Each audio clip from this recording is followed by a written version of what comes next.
Ngipdiang sobaya pibarok ki para jor sachi sin. Jaka simple life story.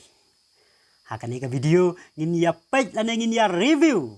Yaka result jongka election hasoyong. Hakaba ka UDP kala yo ya ka jingjob dalai hajar sauspa arpo arbod dakaba penrem ya ukertong ka MPP iba samlin malingyang.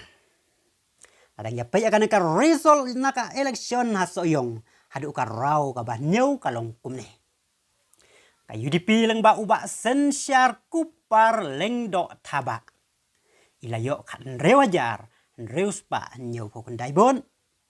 Iba samlin malingyang. Jong ka parti NPP ilayo kalay hajar ars pa san po nyaw bod.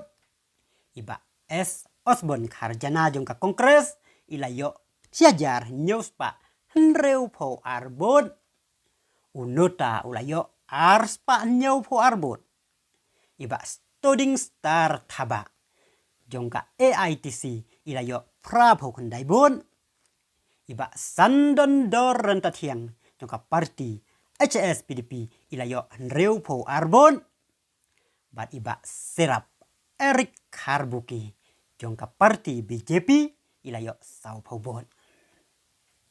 Paralog. Ladangi paya kaneka result kabamenta kasni. Hakaba UMLA Barim ubala job naka parti HSPDP house name arhajar khatpra. Mentah ula remno haden ba ula ban penyaso syaka parti NPP. Kumta udak cingkeliu bahab menta umi kalong. Hato ka parti NPP kadai tangka leulep na kabentaki MLA khasi kibalik ban penyasno. Batka haka result election kabadang sudam ilayo i yaki katto kan ingut ki MLA khasi kibalik ban penyasno na ki weipat ki parti syaka parti NPP kilamat ya kanamrem.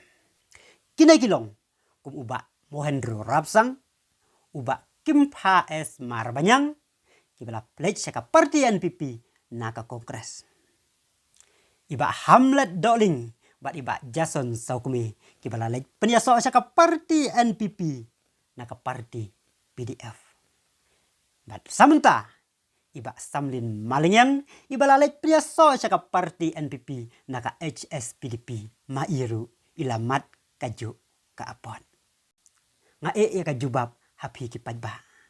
Lah ka parti NPP ka daini kata ka parti ka ba upadba khasi bajantia umpat pediang satia. Te paralog parajor para khasi para khara.